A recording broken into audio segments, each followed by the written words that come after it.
ఇక్కడున్న ప్రపంచ మార్కెట్లు అన్ని పడ్డాయి, ఇండియా తప్ప. ఏంటి రీజన్? ఇది ఇంపార్టెంట్ గా మనం ఇవాళ మాట్లాడుకోవాలి. ఆల్సో చైనా వాళ్ళు ఒకే ఒక్క దెబ్బతో మొత్తం యుఎస్ కి సంబంధించిన ఏఐ కంపెనీలన్నింటినీ కొట్టారు. చాట్ జీపీటీ, ఆంథ్రోపిక్ అన్నిటిని. కిమి మూన్ షాట్ చైనాకు సంబంధించిన ఏఐ ఇప్పుడు నెంబర్ 1 స్థానంలో ఉంది. ఇవాళ సెమీ కండక్టర్ స్టాక్స్ అన్ని కూడా భారీగా క్రాష్ అయ్యాయి కదా. టిఎంఎస్సి రిలేటెడ్ గా ఉన్న update and entire semiconductor market specially 3 times leverage ఉంటున్న ఎస్కే హైనిక్స్ అయితే ఆ ఈటీఎఫ్ 90% దగ్గరగా క్రాష్ అయింది. ఎందుకు? లాస్ట్ 2 డేస్ నుంచి గ్లోబల్ గా సెమీ కండక్టర్ స్టాక్స్ అన్ని క్రాష్ కు వెళ్తున్నాయి. చైనా రిలేటెడ్ గా ఉంటున్న లేటెస్ట్ ఏఐ యుఎస్ కంపెనీలని ఏ రకంగా ఇంపాక్ట్ చేయబోతుంది? Because ChatGPT and Anthropic కంటే ఇది చాలా చవక, ఆల్సో మోర్ ఎఫిషియంట్. ఈ డేటాని, గ్లోబల్ డేటాని మాట్లాడుకుంటూ యుఎస్ ఇరాన్ రిలేటెడ్ గా మాట్లాడుకోవాలి. రోజు మాట్లాడుకునేదే కదా, కొత్తగా ఏముందంటే for the first time Iran కి సంబంధించిన పవర్ లైన్స్ మీద, బ్రిడ్జెస్ మీద, సివిలియన్ ఇన్ఫ్రాస్ట్రక్చర్ మీద అమెరికా వాళ్ళు దాడి చేస్తున్నారు. అండ్ ఇరాన్ వాళ్ళు కూడా నిన్న మాట్లాడుకున్నాం కదా, హౌతీస్ తో చెప్తున్నారు రెడీగా ఉండండి, ఆ రెడ్ సీ ని బ్లాక్ చేద్దాం. ఇంకా భారీగా దాడులు పవర్ మీద, సివిలియన్ ఇన్ఫ్రాస్ట్రక్చర్ మీద జరిగితే బాబెల్ మ్యాందబ్ ని మూసేసేయండి అనేలా ఇరాన్ వాళ్ళు ఆర్డర్స్ ఇస్తున్నట్టు. ఈ థింగ్స్ అన్ని కూడా మార్కెట్ కి నెగిటివ్ గానే ఉంటాయి. బట్ స్టిల్ ఇవాళ మన మార్కెట్ పెరిగింది. గ్లోబల్ మార్కెట్స్ అన్ని పడుంటే దీన్ని మనం అనాలిసిస్ చేసుకుంటూ అండ్ బంగారం ఈ రీసెంట్ టైమ్స్ లో 1,40,000 మార్క్ మీరు ఎంసీఎక్స్ లో చూసుంటారు కదా అంత ఈజీగా. ఇవాళ వెళ్ళింది 10 గ్రాముల బంగారం 1,40,000 బిలో. ఎంసీఎక్స్ లో సిల్వర్ కూడా ఇవాళ ఫాలో అయింది. దీని బ్యాక్ ఉంటున్న డేటా, క్రూడ్ ఆయిల్ రిలేటెడ్ ఉన్న updates, Monday parliament session related గా, మాన్సూన్ పార్లమెంట్ సెషన్ రిలేటెడ్ గా ఎందుకు మార్కెట్ పాజిటివ్ వ్యూ తో ఉంది అండ్ ఎందుకు ఇవాళ మార్కెట్ రిలేటెడ్ గా లాస్ట్ సర్టైన్ టైం లో మనకి యాక్టివిటీ కనిపించింది. అండ్ ఇవాళ మార్కెట్ ఒక మూవ్ రీసెంట్ టైమ్స్ లో ఉంటున్న ఎంటైర్ రేంజ్ బౌండెస్ ఈ వీక్ అంతా చూసారంటే 24,000 నుంచి 24,250 ఇన్ బిట్వీనే ముగిసింది కదా. ఇప్పుడు దాన్ని క్రాక్ చేస్తూ మార్కెట్ అప్ సైడ్ కి వెళ్లే ప్రయత్నం చేసింది. సో ఈ టెక్నికాలిటీ అన్నింటినీ డిస్కస్ చేసుకుంటూ అండ్ కొన్ని గ్లోబల్ అప్డేట్స్ ఉన్నాయి. అమెరికా ఇరాన్ రిలేటెడ్ గా చేస్తున్న దాడుల్లో ఇండియా రిలేటెడ్ గా ఉంటున్న పోర్ట్, స్ట్రాటజిక్ పోర్ట్ ఇంపాక్ట్ అవుతూ ఉంది. స్టాక్ మార్కెట్ లో మీరు ఎక్కువ లాభాలు సంపాదించాలంటే ట్రంప్ ఒక సబ్స్క్రిప్షన్ తీసుకోవాలి. ఇది చూడండి, ఎవరైతే ఈ సబ్స్క్రిప్షన్ తీసుకుంటారో వాళ్ళకి ట్రంప్ పెట్టే పోస్టులు అందరికంటే ముందు వెళ్తాయట. సో అందరికంటే ముందు వెళ్తే దాన్ని చూసుకొని వెంటనే మార్కెట్ లో యాక్టివిటీ తీసుకున్న వాళ్ళకి లాభం వస్తుంది కదా. క్రూడ్ ఆయిల్ కానీ, గోల్డ్ కానీ, ఇంటర్నేషనల్ ఉన్న క్రిప్టో మార్కెట్స్ కానీ, యుఎస్ మార్కెట్స్ కానీ. ఒకవేళ రాత్రి తను మన మార్కెట్స్ క్లోజ్ అయ్యాక పోస్ట్ చేసిన మంచి సబ్స్క్రిప్షన్ కదా, కానీ తీసుకోవడం వల్ల యూజ్ లేదు. ఇన్ఫాక్ట్ ఎందుకు వీళ్ళు ఇది అమ్ముతున్నారు? ఇది అమ్మచ్చా అసలు? ఒక ప్రెసిడెంట్ పోస్ట్ లో ఉన్న తను ఇలాంటివి చేయొచ్చా? వీటి గురించి కూడా ఇవాళ మార్కెట్ అనాలిసిస్ లో మాట్లాడాలి. సో ఇలా గ్లోబల్ అండ్ ఇండియా రిలేటెడ్ గా ఉంటున్న ఇంపార్టెంట్ డేటాని అండ్ ఇవాళ మార్కెట్ రిలేటెడ్ గా ఉంటున్న టెక్నికల్ ఆస్పెక్ట్స్ ని, ఇవాళ మార్కెట్ యాక్టివిటీ రిలేటెడ్ గా ఉన్న డేటాని మాట్లాడుకుంటూ మన మార్కెట్ అనాలిసిస్ ని ఇవాళ ఎండ్ చేద్దాం. Hello friends, welcome to day trader Telugu. Good evening. First negatives గురించి మాట్లాడుకుందాం, తర్వాత ఎందుకు మన మార్కెట్ ఇవాళ పెరిగింది, పాజిటివ్ యాంగిల్ ఏంటనేది డిస్కస్ చేద్దాం. ఎందుకంటే నిన్న కూడా ఎఫ్ఐఎస్ 4,000 కోట్ల దగ్గరగా సెల్ చేశారు. అవుట్ ఆఫ్ దిస్ ఆల్ ఎందుకు ఇవాళ మార్కెట్ రిలేటెడ్ గా యాక్టివిటీ ఉందో మాట్లాడుకునే ముందు, అంటే పాజిటివ్ ఎలిమెంట్స్ ఆర్ మార్కెట్ ని సపోర్ట్ చేస్తున్న ఎలిమెంట్స్ కి ముందు ఉంటున్న నెగటివ్స్ గురించి మాట్లాడుకోవాలి. మార్కెట్ పెరిగింది కదా అని ఒకవేళ మనం మార్కెట్ లో ఉంటున్న పాజిటివ్ యాంగిల్ చూస్తే అండర్లైన్ గా ఉంటున్న నెగటివ్ యాంగిల్ సడన్ గా మార్కెట్ ని ఇంపాక్ట్ చేసినప్పుడు మనం సర్ప్రైజ్ ఫీల్ అవ్వాల్సి ఉంటుంది. ఇక్కడ మీరు గమనించారంటే ఇరాన్ పవర్ గ్రిడ్ పైన యుఎస్ వాళ్ళు అటాక్ చేసినట్టు అండ్ వాళ్ళ పీపుల్ కూడా, ఇరాన్ ఒక పీపుల్ కూడా ఎలక్ట్రిసిటీ యూసేజ్ తగ్గించుకోండి, యుఎస్ వాళ్ళు మన పవర్ లైన్స్ మీద కూడా ఇంపాక్ట్ చేస్తున్నారు, ఎలక్ట్రిసిటీ యూసేజ్ ని కట్ చేసుకోండి అనేలా ఇరాన్ వాళ్ళు చెప్తున్నట్టు మనకు అప్డేట్స్ కనిపిస్తున్నాయి. ఆల్సో యుఎస్ వాళ్ళు ఇరాన్ కి సంబంధించిన బ్రిడ్జెస్ మీద దాడులు చేస్తున్నారని అండ్ సివిలియన్ ఇన్ఫ్రాస్ట్రక్చర్ మీద ఇది స్టార్టింగ్ లో చేశారనమాట. కొంచెం ఎక్కువ బ్యాక్లాష్ వచ్చేసరికి ఆగిపోయారు, కానీ ఇప్పుడు మళ్ళీ సివిలియన్ ఇన్ఫ్రాస్ట్రక్చర్ మీద దాడి చేస్తున్నారని. ఇవన్నీ ఓకే, కానీ నిన్నటి వీడియోలో చెప్పాను కదా, ఎమెన్ దగ్గర హౌతీస్ ఉంటారు, వాళ్ళు రెడ్ సీ దగ్గర ఉంటున్న బాబెల్ మ్యాందబ్ ని కంట్రోల్ చేయగలిగితే స్ట్రైట్ ఆఫ్ హార్మోస్ దగ్గర నుంచి వెళ్ళక, బాబెల్ మ్యాందబ్ నుంచి వెళ్ళక మెజారిటీ ఆఫ్ మిడిల్ ఈస్ట్ లో ఉంటున్న ఆయిల్ అంతా కూడా స్ట్రక్ అవుతుంది. ఇక్కడ మీరు గమనించాలి, మిడిల్ ఈస్ట్ లో ఎయిదర్ స్ట్రైట్ ఆఫ్ హార్మోస్ నుంచి అయినా మనకి ఆయిల్ బయటికి రావాలి ఆర్ బాబెల్ మ్యాందబ్ నుంచి అయినా బయటికి రావాలి. ఈ స్ట్రైట్ ఆఫ్ హార్మోస్ రిలేటెడ్ గా కంట్రోల్ ఇరాన్ వాళ్ళ చేతుల్లో ఉందనుకుందాం. వాళ్ళు ముయ్యాలనుకుంటే మూసేస్తున్నారు, ఓపెన్ చేయాలంటే చేస్తున్నారు. వేరాజ్ ఈ బాబెల్ మ్యాందబ్ ఇరాన్ చేతుల్లో లేదు, కానీ ఎవరి చేతుల్లో ఉంది? ఎమెన్ చేతుల్లో ఉంది. ఎమెన్ మూయాలనుకుంటే మూసేయచ్చు, కానీ ఎమెన్ ఒక రియల్ గవర్నమెంట్, యుఎస్ కి సపోర్టివ్ గానే ఉంటుంది అనమాట. కానీ ఈ ఏరియాలో ఉంటున్న ఎమెన్ కి సంబంధించిన సర్టెన్ పార్ట్ హౌతీస్ వాళ్ళ రూలింగ్ లో ఉంటుంది. అక్కడ ఉంటున్న రెబల్ గ్రూప్, అది గవర్నమెంట్ కి అపోజ్ చేసే గ్రూప్. ఆ రెబల్ గ్రూప్ ని పెంచి పోషిస్తున్నది ఇరాన్ వాళ్ళు అనమాట. సో ఇప్పుడు ఇరాన్ వాళ్ళు ఈ గ్రూప్ ని కానీ యాక్టివేట్ చేస్తే ఇక్కడ ఉంటున్న బాబెల్ మ్యాందబ్ ని క్లోజ్ చేయించగలం. దాంతో మిడిల్ ఈస్ట్ లో ఉంటున్న ఇతర ట్రాన్స్పోర్ట్ కూడా ఇంపాక్ట్ అవుతుందనేలా ఇరాన్ వాళ్ళు గతంలో కూడా చాలా సార్లు హెచ్చరించారు. కానీ డైరెక్ట్ గా ఇవాళ ఇరాన్ వాళ్ళు హౌతీ వాళ్ళని అడుగుతున్నారు, మాకు సపోర్ట్ ఇవ్వండి, స్టాండ్ బై ఇవ్వండి, రెడ్ సీ ని బ్లాక్ చేయండి, మా పవర్ ఇన్ఫ్రాస్ట్రక్చర్ ని, సివిలియన్ ఇన్ఫ్రాస్ట్రక్చర్ ని యూఎస్ కానీ కొడుతూ ఉంటే మీరు రండి మాకు సపోర్టివ్ గాని ఇరాన్ వాళ్ళు అడుగుతున్నట్లు కనిపిస్తుంది. దీంతోనే మీరు గమనించండి, క్రూడ్ ఆయిల్ మీకు పెరిగింది $86 పర్ బ్యారెల్ దగ్గరగా ప్రెసెంట్ మీకు ఉంటుంది. అండ్ దాంతోనే ఓవర్ నైట్ లో గోల్డ్ కూడా 140,000 కిందకి పడింది. గ్లోబల్ గా ఇంకా పడింది. ఇక్కడ మన రూపీ కొంత ఈ మధ్య కాలంలో వీక్ అయ్యేసరికి గోల్డ్ 140 అబోవ్ ఉండేది కాస్త ఇవాళ మార్నింగ్ సెషన్స్ లో 140 బిలో పడి దగ్గరగా 140,000 దగ్గర ఇప్పుడు ఉంది. So for the first time US వాళ్ళు ఇరాన్ రిలేటెడ్ గా సివిలియన్ ఇన్ఫ్రాస్ట్రక్చర్ మీద దాడి చేస్తూ ఉండడం మాత్రం మార్కెట్స్ రిలేటెడ్ గా కన్సర్న్ గానే చెప్పుకోవాలి. అది ఓకే, మరి గ్లోబల్ మార్కెట్స్ అన్ని ఎందుకు పడ్డాయి? స్పెషల్లీ కాస్పీ తైవాన్ అయితే ఏకంగా 7% దగ్గరగా, నికాయ్ 5% దగ్గరగా. ఏంటి ప్రాబ్లం? టిఎంఎస్సి వాళ్ళు నెంబర్స్ ని పోస్ట్ చేశారు. తైవాన్ కి సంబంధించిన semi conductor manufacturing company numbers వచ్చాయి, నెంబర్స్ బాగున్నాయి. బట్ దాంతో పాటు అడిషనల్ గా ఇన్వెస్ట్మెంట్ చేస్తున్నారని అప్డేట్ చేశారు. ఇక్కడ నుంచి మీరు 4-5 వీడియోలు కిందకి వెళ్ళి చూసినా ఈ మధ్య కాలంలో ప్రతి ఒక్కరూ వాళ్ళ రిలేటెడ్ గా ఏఐ పరంగా ఉన్న చిప్స్ ని తయారు చేసుకుంటా అంటున్నారు. మెటా వాళ్ళు కానివ్వండి, డీప్ సీక్ వాళ్ళు కానివ్వండి చేసుకుంటున్నారు. మరి ఆల్రెడీ చేస్తున్న వాళ్ళ పరిస్థితి, ఆల్రెడీ సెగ్మెంట్ లో ఉన్న వాళ్ళ పరిస్థితి ఏంటి? కొత్త వాళ్ళు వచ్చి ఎవరికి వాళ్ళు ఎక్కడైతే వాళ్ళకి ఎక్కువ డబ్బులు పడుతున్నాయి అది వాళ్ళే తయారు చేసుకుంటూ వెళ్తే దెన్ ఎగ్జిస్టింగ్ గా దాని రిలేటెడ్ గా కెపాసిటీస్ ని పెంచుకొని ఆర్ కమింగ్ టైమ్స్ లో ఈ రకమైన సేల్స్ ఉంటాయి నెక్స్ట్ డికేడ్ పార్ట్ అనుకొని మార్కెట్ ఏదైతే మార్కెట్ క్యాపిటల్ ఆర్ వాల్యుయేషన్ ఇచ్చిందో దాంట్లో కొంత కూల్ ఆఫ్ కనిపిస్తుంది కదా. అదే గ్లోబల్ గా సెమీ కండక్టర్ కంపెనీస్ అన్నిట్లో కూడా మీకు క్రాష్ ని చూపిస్తుంది. అండ్ ఎస్కే హైనిక్స్ కి సంబంధించిన 3x అంటే 3 times లీవరేజ్ ఫండ్ ఒక ETF ని మీరు చూసారంటే 90% క్రాష్ అయింది అనమాట. ఆల్మోస్ట్ 36 దగ్గరగా ఉండేది అనుకుంటా పీక్ లో, ఇప్పుడు 4 దగ్గరగా ఉంది. ఇది ఎస్కే హైనిక్స్ స్టాక్ కాదు, 3 times లీవరేజ్ ఉంటున్నది. సౌత్ కొరియాలో ఉంటున్న స్పెషల్లీ ట్రేడర్స్ ఏంటంటే ఏ లెవెల్లో స్పెక్యులేట్ చేస్తారంటే ఇక వాళ్ళ ఇల్లులు ఆస్తులు అన్నింటినీ కూడా తాకట్టు పెట్టేసి మరి లీవరేజ్ తీసుకొని మరి ట్రేడింగ్ చేస్తూ ఉంటారు. ఒక్కసారి క్రాష్ అయిన మార్కెట్ అక్కడ చాలా మందిని వైప్ అవుట్ చేసేసింది. ఆ లెవెల్లో ఉంది. ఏ రిలేటెడ్ గా రివర్సల్ ట్రేడ్ నేను మీకు ఇది గతంలో కూడా చెప్పాను. ఎప్పుడైనా ఏఐ కంపెనీలు ఈ చిప్స్ రిలేటెడ్ గా కానీ ఏదైతే ఫుల్ గా ర్యాలీ అయ్యాయో అవి పడుతుంటే ఇండియాలో ఉంటున్న ఐటీ కంపెనీలకి కొంచెం హోప్ నిస్తుంది. బికాస్ ఏ అనే ఒక భయాలతోనే కదా ఐటీ కంపెనీలన్నీ పడ్డాయి. అవి పడుతుంటే ఇప్పుడు ఐటీ కంపెనీల్లో జీవం వస్తుంది. వెరాస్ టిఎంఎస్సి రిలేటెడ్ గా ఫర్దర్ క్యాపెక్స్ $100 billion దగ్గర అడిషనల్ క్యాపెక్స్ రిలేటెడ్ గా ఫియర్స్ సెమీ కండక్టర్ స్టాక్స్ ని కిందకి తీసుకువెళ్ళాయి. అండ్ రీసెంట్ టైమ్స్ లో సొంత చిప్స్ తయారు చేసుకుంటామని ఎలా మెటా వాళ్ళు డీప్ సీక్ వాళ్ళు చెప్తుండడు. ఇది ఒక పక్కన ఉంటే చైనాకు సంబంధించిన చూడండి, క్లాడ్ ఒక నార్మల్ బిజినెస్ ని కాదు, ఆంథ్రోపిక్ నార్మల్ బిజినెస్ ని కాదు, వాళ్ళ ఎంటైర్ ఫ్రేమ్ వర్క్ ని డిస్టర్బ్ చేస్తుంది. క్లాడ్ ఫేబుల్ 5 ని కంప్లీట్ గా బీట్ చేస్తూ నెంబర్ 1 స్థానంలో కిమి K3 మూన్ షాట్ వాళ్ళ ఏఐ నెంబర్ 1 స్థానంలో నిలబడింది. ఒక జనరల్ ఏఐ ప్లేస్ లోనే కాదు, brand marketing, reference based design, data and analytics, customer product simulations, content creation tools అన్నిట్లో కూడా నెంబర్ 1 స్థానంలో 1-2 ఏరియాస్ లో నెంబర్ 2 స్థానంలో నిలబడింది. ఇక్కడ ట్విస్ట్ ఏంటంటే ఎవరు ముందు ఎవరు వెనకని కాదు, ఎంత డబ్బులకి ఇది మనం యాక్సెస్ చేయగలమని. ఆంథ్రోపిక్, చాట్‌జీపీటీ వీటన్నిటితో పోలిస్తే చాలా తక్కువ డబ్బులకి ఇప్పుడు ఏఐ అందుబాటులో ఉంది. చైనా వాళ్ళ గురించి తెలిసిందే, నెంబర్స్ తో కొడతారు. వీళ్ళు బిలియన్ డాలర్స్ అన్ని ఖర్చు పెట్టి బిల్డ్ చేసుకున్న మొత్తం సామ్రాజ్యాన్ని చైనా ఏఐ వచ్చి జస్ట్ అలా టచ్ చేసి షివరింగ్ అయితే క్రియేట్ చేస్తుంది. ఆంథ్రోపిక్ వచ్చి చాట్‌జీపీటీని భయపడితే చైనా వాళ్ళ కిమి K3 ఇప్పుడు ఆంథ్రోపిక్ ని చాట్‌జీపీటీని కలిపి అంటే సెమీ కండక్టర్ ఒక యూనివర్స్ ని అంటే ఏఐ రిలేటెడ్ గా ఉంటున్న ఫర్దర్ డెవలప్మెంట్ ని క్వశ్చన్ చేస్తుంది. ఎందుకంటే మీకు ఒక 1000 కోట్లు కావాలనుకోండి ఒక ఏఐ ని డెవలప్ చేయడానికి, అలా మీరు డెవలప్ చేసి ఇంత సబ్స్క్రిప్షన్ ఫీజ్ పెట్టారనుకోండి, లక్ష ఒక ₹100 పెట్టారనుకోండి, సరే ₹100 లెక్కన తీసుకుంటూ ఉంటే కొన్ని సంవత్సరాలకు మనం పెట్టిన ఇన్వెస్ట్మెంట్స్ అన్ని రిటర్న్ అవుతాయిలే అనుకోని మీరు అనుకుంటున్నారు. కానీ సడన్ గా మీ కాంపిటీటర్ వచ్చి దాన్ని ₹10 అన్నాడు అనుకోండి, మీరు చేసిన ఇన్వెస్ట్మెంట్స్ కి ఆ ₹100 కలెక్ట్ చేసుకుంటేనే తీరుతుందని మీరు అనుకుంటుంటే కాంపిటీటర్ ₹10 అది కూడా మీకంటే బెటర్ ఏఐ ప్రొవైడ్ చేస్తున్నానంటే మరి మీరు చేసిన ఇన్వెస్ట్మెంట్స్ ఏమవ్వాలి? ఆల్రెడీ చేసిన ఇన్వెస్ట్మెంట్స్ ఏమవ్వాలి? ఫర్దర్ గా చేయాల్సిన ఇన్వెస్ట్మెంట్స్ ఏమవ్వాలి? సో ఇప్పుడు దీంట్లో ఎవరు నష్టపోతారు?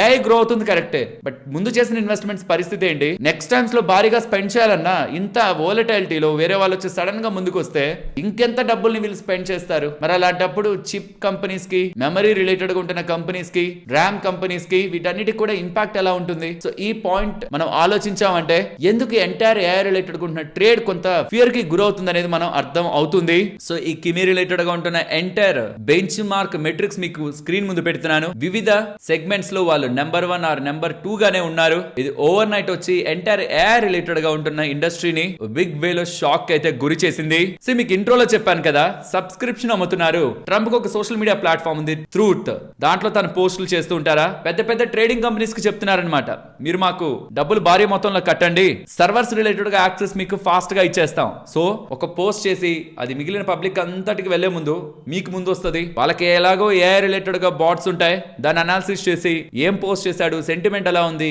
ఎంత డిగ్రీలో ఉంది, దాన్ని బట్టి ట్రేడ్స్ మీరు ఆటోమేటిక్ గా తీసుకుంటే మంచిగా లాభాలు సంపాదించవచ్చు మిగతా వాళ్ళతో పోలిస్తే అనేలా చివరికి అదమ్మే ప్రయత్నంలోకి వస్తున్నారు. ట్రంప్ ప్రెసిడెంట్ అయ్యాక వాచ్ల్ని, పర్ఫ్యూమ్స్ ని, పెద్ద పెద్ద థింగ్స్ ని అమ్ముకుంటూ వస్తున్నారు. సోషల్ మీడియాలో అంతకుముందు ట్విట్టర్ లో అండ్ మిగిలిన సోషల్ మీడియాలో పోస్టులు పెట్టేవాళ్ళు ప్రెసిడెంట్లు, కానీ తిని మాత్రం తనకు సంబంధించిన own social media platform truth లోనే, అది కూడా తన ప్రెసిడెంట్ అయ్యాక ఎక్కువ మందికి పరిచయం అయిన ప్లాట్ఫామ్ అది, దాంట్లోనే పోస్టులు పెట్టాడు. దాంట్లో ఎక్కడ సబ్స్క్రిప్షన్ తీసుకోరు కదా, కాబట్టి దాన్ని మానిటైజ్ చేయడానికి యాడ్స్ తో పాటు ఇది అమ్మే ప్రయత్నం కూడా తను చేస్తున్నాడు. ఇది తీసుకోవడం వల్ల ఈవెన్ ట్రేడింగ్ కంపెనీస్ కూడా లాభం ఉండకపోవచ్చు, ఎందుకంటే సెన్సిటివిటీ పోయింది తన మాటలకి. మార్కెట్ రిలేటెడ్ గా పవర్ ప్లాంట్స్ మీద దాడి, సివిలియన్ ఇన్ఫ్రాస్ట్రక్చర్ మీద దాడి, బట్ స్టిల్ మార్కెట్స్ రియాక్ట్ అవ్వలేదు దానికి, స్పెషల్లీ ఇండియన్ ఈక్విటీ మార్కెట్స్. దేనికనేది మాట్లాడుకుందాం. అండ్ ఈ మధ్యకాలంలో తను ఏం మాట్లాడుతున్నా పెద్దగా మార్కెట్ అయితే తీసుకోవట్లేదు. సో కాబట్టి ఈ పాయింట్ లో నిజంగా తన ఏదైనా అమ్మినా, ఒకవేళ దాన్ని బట్టి ఏదైనా ఆటోమేటెడ్ గా ట్రేడ్స్ తీసుకున్నా మేబీ అది రివర్స్ అయ్యే అవకాశమే ఉండొచ్చు.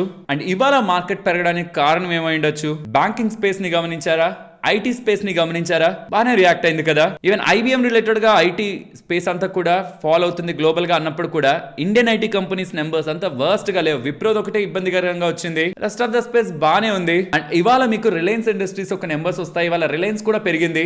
రిలయన్స్ 52 వీక్ కి లో దగ్గరగా ఉందన్నమాట. 1253 అనుకుంటా 52 వీక్ లో. ఇవాళ దానికి దగ్గరగానే ఉంది. ఇవాళ పెరిగింది, కానీ దానికి దగ్గరగా ఉంటుండడం, నెంబర్స్ వస్తుండడం, రిలయన్స్ నెంబర్స్ ఎలా ఉన్నాయో కూడా మాట్లాడుకుందాం. బట్ నెంబర్స్ వస్తూ ఉండడం ప్యారలల్ గా మీరు సాటర్డే చూసారనుకోండి, HDFC bank, ICICI bank, Axis bank, Kotak Mahindra bank, plus ఇవాళ వస్తున్న రిలయన్స్ ఇండస్ట్రీస్, ఇదంతా కలిపితే మీరు చూస్తే నిఫ్టీ రిలేటెడ్ గాను హెవీ వెయిటేజ్ ఇది 35% దగ్గరగా ఉంటుంది. బ్యాంక్ నిఫ్టీ రిలేటెడ్ గా సగం దగ్గరగా వెయిట్స్ అన్ని కూడా నెంబర్స్ పోస్ట్ చేస్తున్నాయి. సో వీటి రిలేటెడ్ గా రీసెంట్ టైమ్స్ లో వస్తున్న ఫాల్, ఎక్కడ నెంబర్స్ కి ముందు మంచి నెంబర్స్ వస్తాయో ఈ రీసెంట్ టైమ్స్ లో వస్తున్నవన్నీ కొంచెం మంచి నెంబర్సే, ఇవి కూడా బాగుంటాయేమని మార్కెట్ అనుకుంటూ నెంబర్స్ రిలేటెడ్ గా ప్రీ పొజిషనింగ్ ఆర్ ఉంటున్న షార్ట్స్ కవర్ అయ్యే ప్రయత్నం. Banking space and IT related గా రీసెంట్ టైమ్స్ లో ఫాల్, సెమీ కండక్టర్స్ రిలేటెడ్ గా వస్తున్న క్రాష్ కి రివర్స్ అయ్యే ప్రయత్నం చేస్తూ ఐటీ ర్యాలీ అవుతుండడం, మేజర్ బ్యాంక్ నెంబర్స్ అని సాటర్డే ఉంటుండడం, దానికి ముందు ఉంటున్న షార్ట్స్ కవర్ అయ్యే ప్రయత్నం, బ్యాంక్స్ పెరిగాయి, యాంటీ ఏఐ ట్రేడ్ కారణంగా ఐటీ పెరిగింది.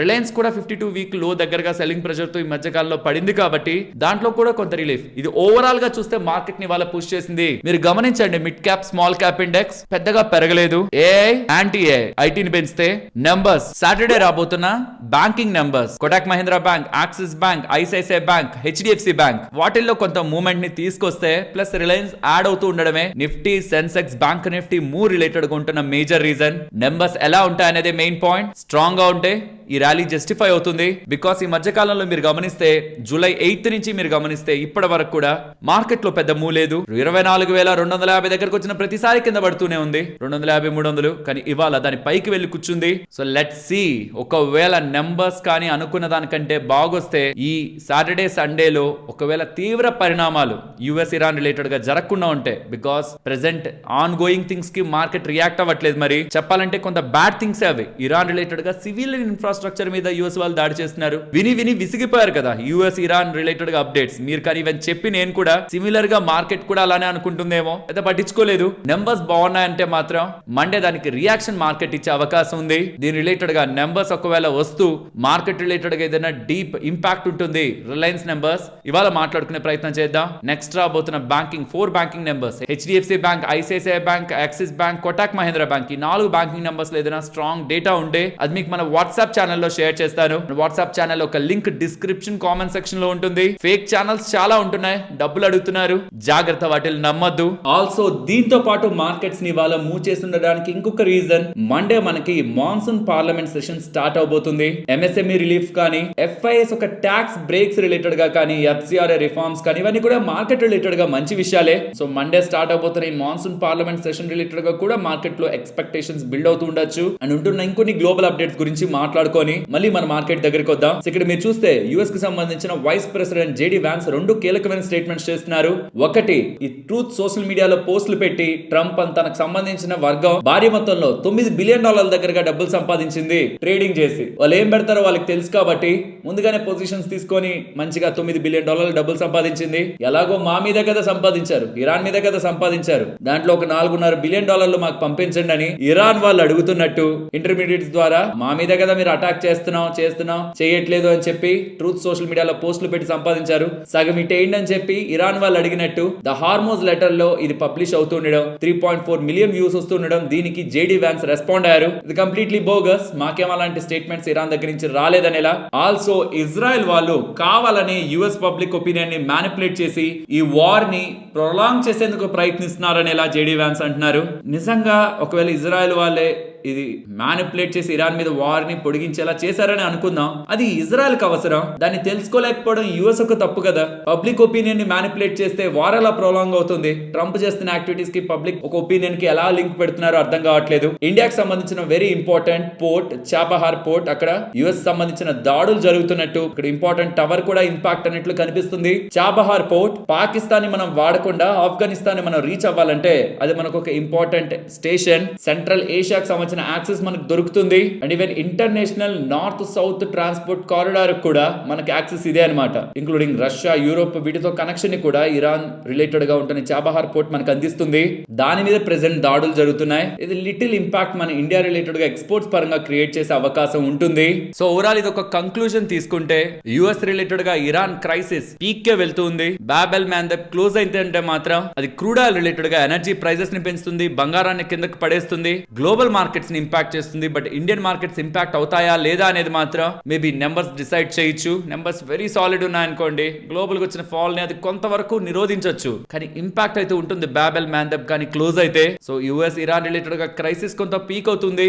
ఇఫ్ ఇన్ కేస్ ఏదైనా సడన్ అప్డేట్స్ పాజిటివ్ గా డెవలప్మెంట్ పరంగా ఉంటే అది కూడా ఇండియన్ మార్కెట్స్ రిలేటెడ్ గా వాల్యూని యాడ్ చేస్తుంది. అండ్ మాన్సూన్స్ రిలేటెడ్ గా డేటా ఇంకా మనకి కీ పాజిటివ్ డెవలప్మెంట్స్ ఏం అందులో నమోదు అవ్వట్లేదు, అది కూడా కమింగ్ టైమ్స్ లో ట్రాక్ చేయాలి. బట్ ఎస్ మార్కెట్ పెరిగింది, బట్ దాని రిలేటెడ్ రీజన్స్ ని మనం మాట్లాడుకుందాం. Let's wait and watch coming times లో యుఎస్ ఇరాన్ రిలేటెడ్ గా డెవలప్మెంట్స్ కనీసం కూల్ ఆఫ్ అవుతున్నాయని క్రూడ్ ఆయిల్ $80 per barrel కి బిలో వచ్చిన that will be positive signal. Market stabilize అవుతుంది, ఫర్దర్ గా పెరిగే అవకాశం ఉంటుంది అనుకోవడానికి. అండ్ ఎఫ్ఐడిఏ డేటా అప్డేట్ అవుతుంది. ఇంట్రెస్టింగ్ గా ఇవాళ 376 crore కి ఎఫ్ఐఎస్ సెల్ చేశారు, డిఐఎస్ 1017 crore కి బై చేశారు. సో క్లియర్ గా ప్రాబబిలిటీ ఆఫ్ ఇవాళ మార్కెట్ ర్యాలీకి రీజన్ ఇందాక మనం అనుకున్నదే షార్ట్ కవరింగ్. మేజర్ నెంబర్స్ వస్తున్నాయి కాబట్టి దాంట్లో క్రియేట్ అయిన షార్ట్స్ ఇవాళ కవర్ అయ్యే అవకాశం ఉంది. ఇది మనకి ఎక్కడ క్లారిటీ వస్తుంటే ఎఫ్ఐఎస్ ఒక షార్ట్స్ లో వాళ్ళది 92% నెట్ షార్ట్స్ ఉన్నాయి. లెట్స్ సీ వాళ్ళ షార్ట్స్ ఏ మేరకు కవర్ అయి ఉంటాయని. మార్కెట్ రిలేటెడ్ గా ఫ్రెండ్స్ నిఫ్టీ రిలేటెడ్ గా 20-day మూవింగ్ యావరేజ్ ఉంటున్నది 23,830 దగ్గర. ఈ మధ్య కాలంలో అక్కడికి వచ్చిన ప్రతిసారి మార్కెట్ పైకి పెరిగే ప్రయత్నం చేసింది, కానీ ఇవాళ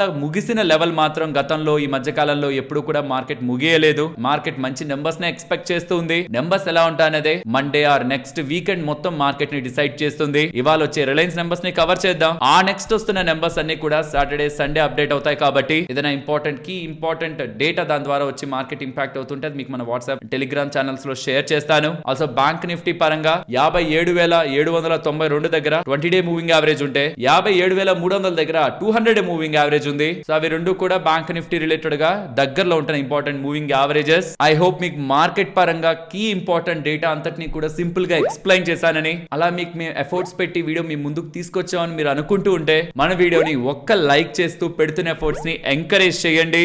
నెక్స్ట్ రీసెంట్ టైమ్స్ లో ఐపీఓ గా మార్కెట్ లో లిస్ట్ అయిన లేజర్ పవర్ గురించి మాట్లాడుకోవాలి. లేజర్ పవర్ అండ్ ఇన్ఫ్రా వీళ్ళు 4,15 lakhs విలువ చేసే order Himachal Pradesh state electricity board limited వాళ్ళ దగ్గర నుంచి గెలుచుకున్నారని ఎక్స్చేంజెస్ కి అప్డేట్ చేస్తున్నారు.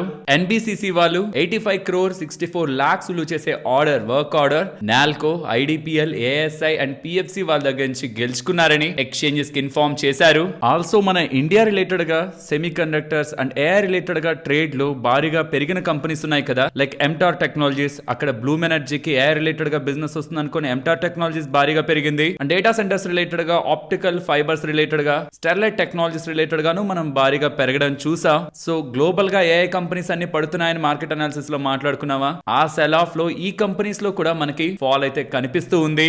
రాజేష్ పవర్ వాళ్ళు ఉన్నారా, వీళ్ళు 34.37 crore order power transmission and distribution related గా పీజీవీసీఎల్ అండ్ ఆర్వీపీఎన్ఎల్ వాళ్ళ దగ్గర నుంచి గెలుచుకున్నారని. ఇది 220 kV under ground cable system works related గా ఆర్డర్స్ అని 9 to 12 months లో వీటిని కంప్లీట్ చేస్తారని అప్డేట్ చేశారు. అండ్ యూపీఐ రిలేటెడ్ గా గవర్నమెంట్ చార్జెస్ వేస్తుందంట, కానీ మనం కంగారు పడాల్సిన అవసరం లేదు. డీటెయిల్స్ ని మాట్లాడుకుందాం. 2,000 కంటే అబోవ్ చేసే ట్రాన్సాక్షన్స్ కి గవర్నమెంట్ చార్జెస్ ని వెయ్యాలని చూస్తూ ఉందని, 0.5% కంటే బిలో ఆ చార్జెస్ మర్చెంట్ డిస్కౌంట్ రేట్ అనేది ఉండే అవకాశం ఉంటుందని, ఇది మర్చెంట్స్ దగ్గర నుంచి చార్జ్ చేస్తారనేలా, సో దాంతో బ్యాంక్స్ అండ్ పేమెంట్ ప్రొవైడర్స్ కి బిజినెస్ దొరుకుతుందనేలా అభిప్రాయాలు అయితే కనిపిస్తున్నాయి. మరి ఇది అందరు మర్చెంట్స్ కి, షాప్ వాళ్ళకి వేస్తారా? బికాస్ అలా వేస్తే షాప్ వాళ్ళు మనకు వేస్తారు. ఇది అందరికీ కాదు. ఎవరెవరైతే 1,50,00,000 కంటే బిజినెస్ ఆర్ టర్న్ ఓవర్ తక్కువ చేస్తుంటారో ఆ చిన్న చిన్న మర్చెంట్స్ కి ఉండదని, పెద్ద పెద్ద మర్చెంట్స్ కే 1,50,00,000 కంటే అబో టర్న్ ఓవర్ ఉంటున్న మర్చెంట్స్ కే ఇది ఉంటుందనేలా అప్డేట్స్ కనిపిస్తూ ఉన్నాయి. But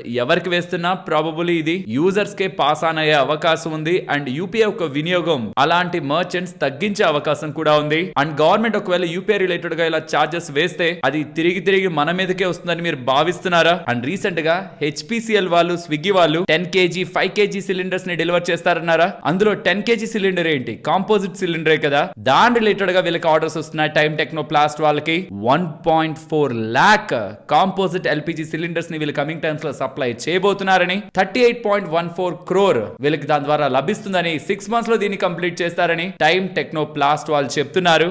interesting update. మీ ఒపీనియన్ ని కామెంట్ సెక్షన్ లో చెప్పండి. నెక్స్ట్ వెల్త్ ఇన్సైట్ ఉంది కదా, వాల్యూ రీసెర్చ్ కి సంబంధించిన వాళ్ళది. వాళ్ళు ప్రెసెంట్ పెద్దగా పట్టించుకోకుండా కమింగ్ టైమ్స్ లో పెరిగే కంపెనీలని ఒక 15 కంపెనీల పేర్లని పెడుతూ వాటి operating profit, revenue, net profit, last 5 years ఒక గ్రోత్ ఎలా ఉంది, డెట్ టు ఈక్విటీ, ROCE ఎలా ఉంటుంది, అండ్ వాటి మార్కెట్ క్యాపిటల్ ఎలా ఉంది. మోస్ట్లీ అవన్నీ చిన్న చిన్న కంపెనీలు అనమాట. 10,000 కోట్ల మార్కెట్ క్యాపిటల్ కంటే కింద ఉన్న కంపెనీలను తీసుకొని వాళ్ళ బోత్ క్వాలిటేటివ్ అండ్ క్వాంటిటేటివ్ స్క్రూటినీని క్రాస్ చేసిన కంపెనీల ఒక లిస్ట్ ని వెల్త్ ఇన్సైట్ వాళ్ళు షేర్ చేస్తున్నారు. ఎవరికైనా రీసెర్చ్ చేయడానికి కంపెనీలు రిలేటెడ్ గా లిస్ట్ ఇది హెల్ప్ఫుల్ అవ్వచ్చు.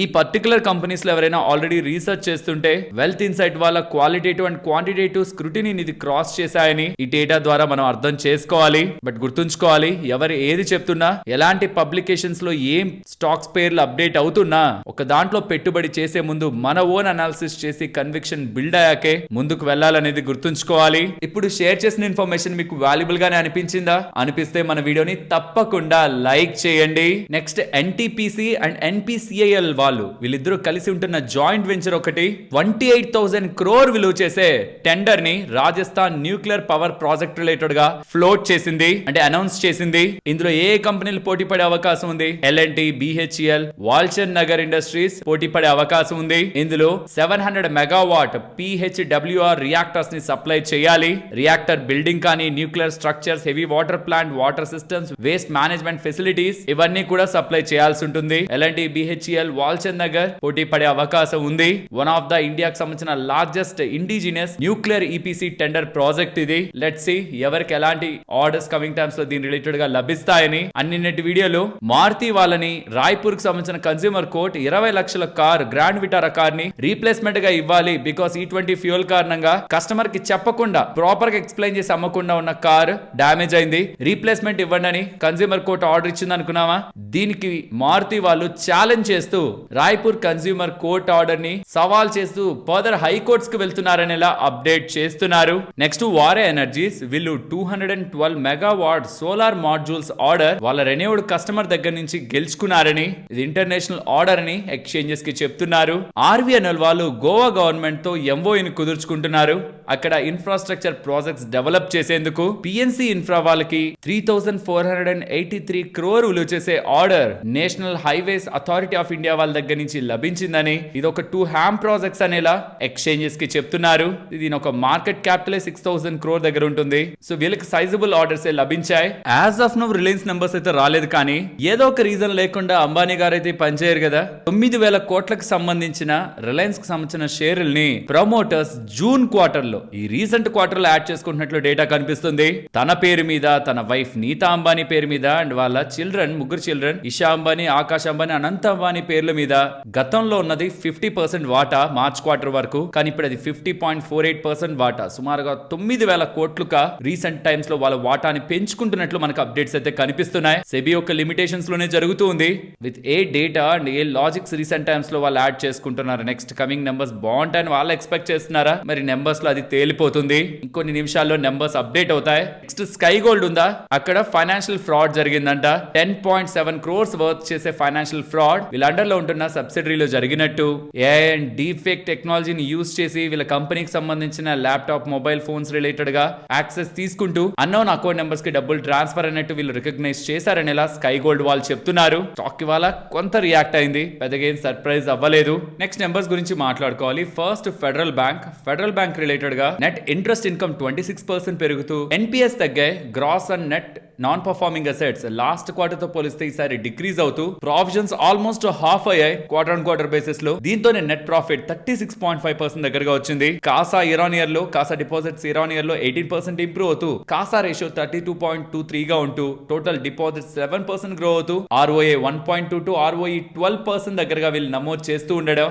నెంబర్స్ బాగున్నాయి. Tech Mahindra and Jio Financial numbers మనం నిన్నటి వీడియోలోనే మాట్లాడుకున్నాం, నెంబర్స్ బాగున్నాయని. వెరాజ్ ఇవాళ పోస్ట్ చేసిన సిఎట్ నెంబర్స్ ని మీరు గమనించారంటే రెవెన్యూ 22% పెరిగింది, బట్ మార్జిన్స్ 11% నుంచి 8.5% కి డ్రాప్ అవడం కారణంగా ప్రాఫిట్ ఇయర్ ఆన్ ఇయర్ లో 96% దగ్గరగా డౌన్ అయింది. ఎక్సెప్షనల్ ఐటమ్స్ ఒక 7 crore దగ్గరగా ఉంది లేండి, బట్ ఈవెన్ దాన్ని రిమూవ్ చేసి చూసిన నెంబర్స్ మార్కెట్ ఎక్స్పెక్టేషన్స్ కి బిలో ఉంటున్నాయి. ఆ ఎక్సెప్షనల్ ఐటమ్ ని తీసినా సరే ఇయర్లీ మీకు 75%, quarter on quarter 88% down tick మీకు కనిపిస్తుంది. ఆల్సో 50 crore దగ్గరగా వీళ్ళు ఫారెక్స్ లాస్ ని తీసుకున్నారు, ఇది కూడా నెంబర్స్ ని ఇంపాక్ట్ చేసింది. నెక్స్ట్ టాటా టెక్నాలజీస్ ఒక నెంబర్స్ ఇయర్ ఆన్ ఇయర్ లో రెవెన్యూ 34% గ్రో అయింది, మార్జిన్స్ ఫ్లాట్ గా ఉంటున్నాయి. But other income year on year లో మీరు చూస్తే లాస్ట్ ఇయర్ సేమ్ టైం లో 63 crore ఉంటే ఇప్పుడు 37 crore రావడం కారణంగా ప్రాఫిట్ మనకి ఇయర్ ఆన్ ఇయర్ లో 6% మాత్రమే గ్రో అయింది. సో ఈ అదర్ ఇన్కమ్ తక్కువ రావడం అండ్ హైయర్ ఎంప్లాయ్ ఎక్స్పెన్సెస్ కారణంగా operating profit and net profit అయితే ఇంపాక్ట్ అయింది. Overall numbers